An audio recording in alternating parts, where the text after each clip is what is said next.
Seeing as I'm in video recording mode, I thought I'd record a quick video tutorial on how to add the grading system to each class. So if you go into one of your classes, the configuration, the settings can be accessed by the gear icon on the top right up here. Click it. You can obviously edit your class details if you'd like, add a class description, whatever. But I think what we're being asked to do is to add a grading system at the bottom here. So scroll to the bottom of the page. So first you have to select the mode that we're going to use. And I have weighted by category selected. Make sure the students can see it by selecting this. And I've already filled mine out according to my grading scheme, but if you don't have anything filled out, you can just add grading category, type in something such as tests, and assign a percentage to it.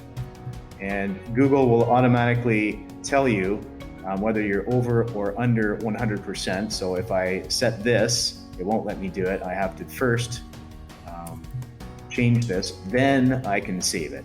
So if I basically added an extra category, you can add as many as you'd like. After you've done it, after you've assigned a percentage to each, click save, and that should take care of it.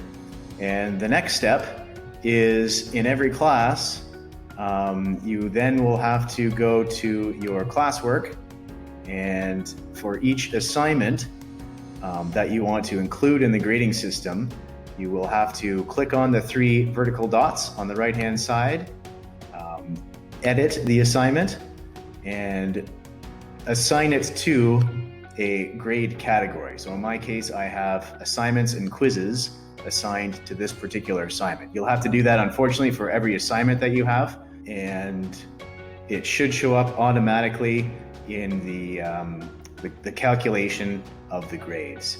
Don't forget to change the points as well, and fill out any other information you need to fill out in order to help Google keep track of the grades.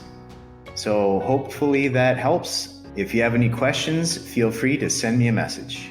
Bye for now.